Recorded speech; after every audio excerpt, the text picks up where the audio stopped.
Daniel, how are you? I'm good. How are you? Good. And welcome everybody. This is going to be the first interview of the COVID STEM Educator interview series.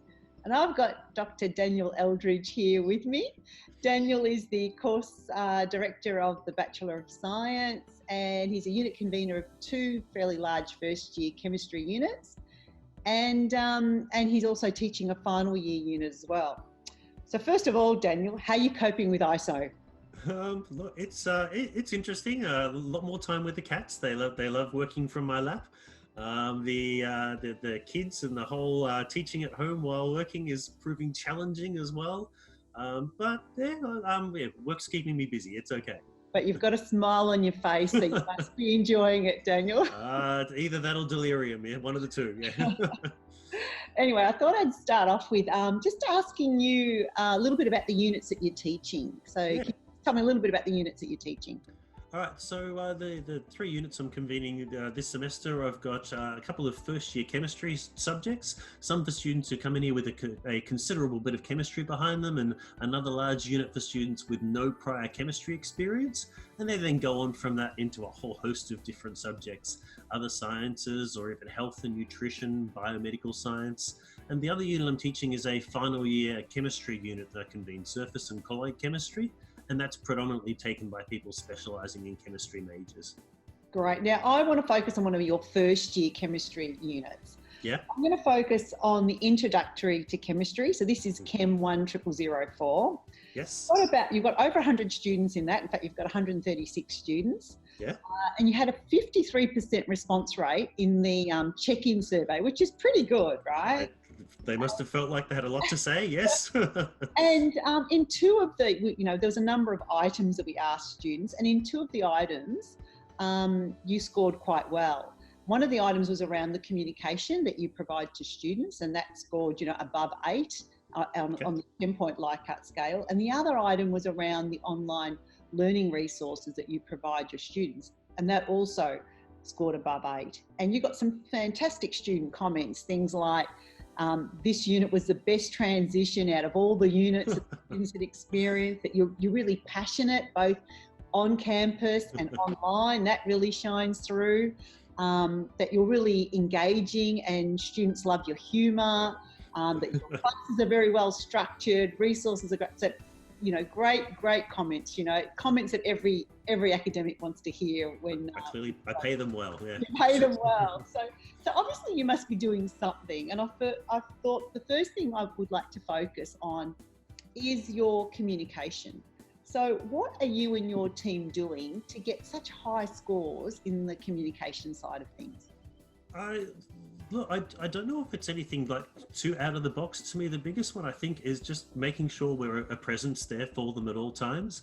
There are, I guess, three major ways we've been communicating with them. The first one, of course, would be announcements. So I'm sure everyone's doing that.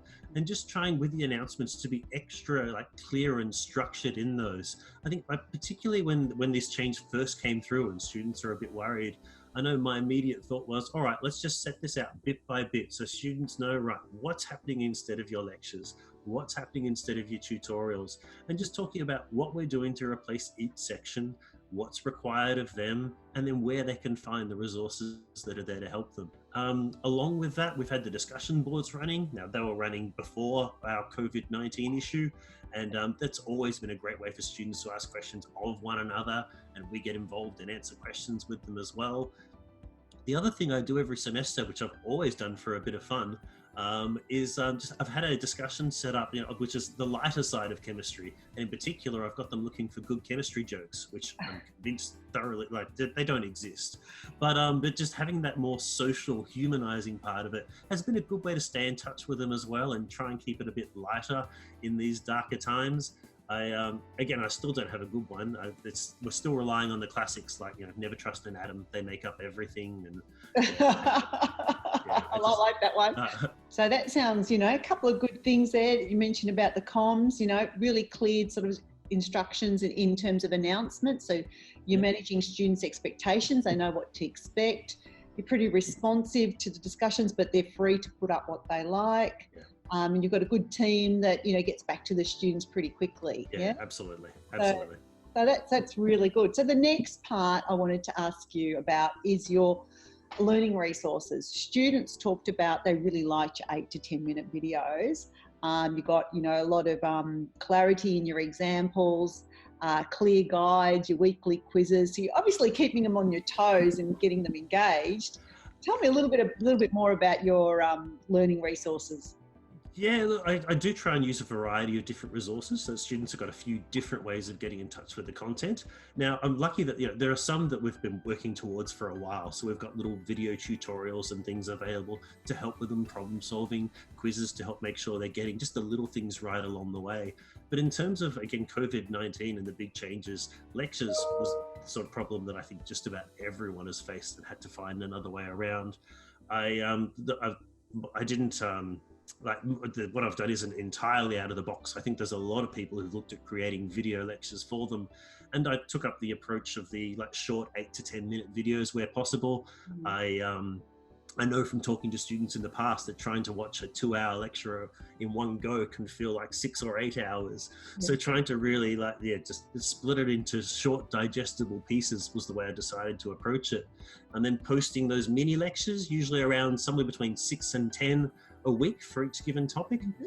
And then after those, I've been using H5P, which is a new online tool that some people are beginning to dabble with, to post just a couple of little quick spot checking questions after each video to make sure they've got the key couple of ideas coming out of each of those. It's not meant to be all of their study. It's just meant to make sure they're connected with it and are catching those key themes as we step along through those mini lectures. And let's finish this on one final question. What would be your sort of, key tips that you would give a new academic to try and improve their sort of student ratings, but also help them, get their sort of unit in order for online delivery?